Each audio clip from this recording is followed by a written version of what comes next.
Hello friends, it is new lens day today. Sigma has announced a new lens. It is an APS-C optimized lens for both Sony E mount and L mount. So all of the L mount Alliance users can utilize this L mount version of the lens. It is Sigma, Leica, and Panasonic. The new lens is the 18 to 50 millimeter DC-DN contemporary lens. Let's take a look at it. If you're new here, hello, my name is Leigh. I have been sharing videos here on YouTube every week for about 12 years. While my videos range in topics, they always have something to do with cameras. Subscribe if you like cameras too. And I also have complete courses on different photography genres available to my members. I go step by step and discuss the practical aspects of each topic. There's a link in the description to learn more about channel membership if you'd like to learn more from me. Okay, the lens itself is minimal. It has no buttons or switches. It does, of course, have a zoom ring as well as a focus ring for those times you do want to manually focus. And this is a unique lens for a couple of reasons. First, while this lens is in Sigma's contemporary line, which means that it is made for everyday use, it's a balance of practicality and quality. It is actually the smallest and lightest f2.8 standard zoom for APS-C sensor mirrorless cameras right now. And on top of that, it has macro capability, which is unusual for a mid-range zoom. More on that later though. You may have noticed that I am using this APS-C optimized lens on my Leica SL2. That's a full frame camera with an APS-C lens on it. Yes, it is. It's a little bit of an maybe an offbeat choice for some of you, but I know a lot of viewers out there use APS-C lenses on their full frame cameras when they want to pack light. So here I am using my Leica SL2 in APS-C mode. Of course, this lens will be good on any APS-C body. If you have been using the kit lens and you'd like to purchase something that is a step up in terms of optical quality and also has the wider aperture capability for low light shooting or for depth of field effects, this might be your lens. You're still maintaining a small form factor, but you're gaining that wider aperture. I recently rented the Sony ZV-E10 with its kit lens, and I wish I'd had this lens to test with it. I think it would be a really nice pairing for on-the-go video. Let's talk more about the macro capability.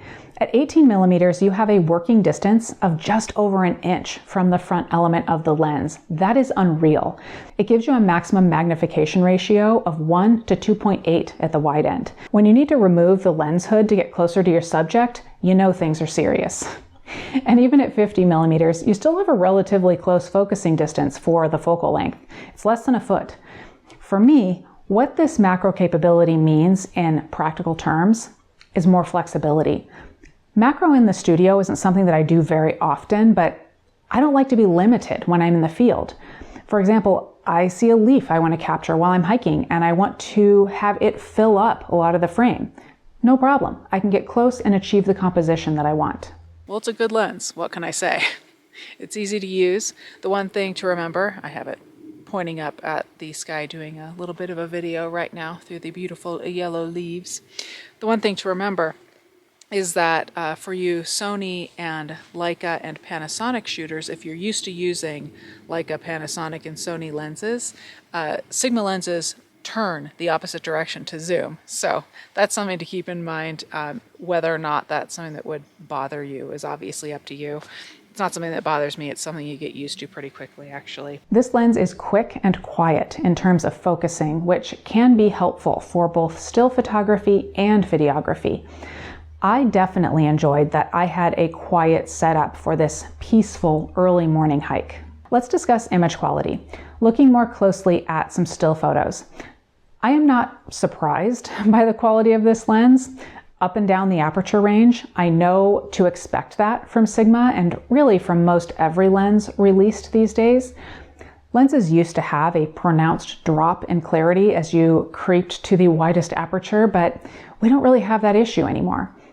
Here, we can shoot wide open and not think twice. That allows us to play with depth of field and also to shoot in lower light situations like I was on a lot of this hike. I mean, cameras these days are getting better and better at higher ISO sensitivities, but if I can get an f2.8 in this form factor, I'll take it. All right, back here in the studio, let's wrap this up before I have to send it back. So I looked around for comparable lenses, but there aren't any for E or L mount. There are certainly compact lenses, but they don't have the f2.8 constant aperture. And there are lenses with wide apertures, but they aren't nearly as compact. And the macro capability of this lens sets it apart even further. It adds up to a highly flexible lens, and one that you're more likely to grab and bring out with you because it's so inobtrusive, while still allowing you to capture stellar results. Funny story. I used to use a 17 to 55 millimeter f2.8 on my Nikon APS-C DSLR bodies for events all the time. We're talking before Nikon even had a full frame DSLR, and certainly before mirrorless bodies are as we know them today. Anyway, that lens got a ton of use, and I only recently sold it to KEH, but considering the sizing of that lens and this lens, it's not even close. That lens was huge compared to this guy. This is 2.9 inches long and weighs 10.2 ounces. That 17 to 55 was 4.4 inches long and weighed 26.6 ounces.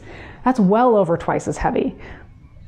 I know some of you want that larger, heavier rig, and that's totally cool, but for those of you that enjoy a smaller and lighter setup, we've come a long way. Whether or not this lens is right for you is obviously up to you. We all have different needs for our photography.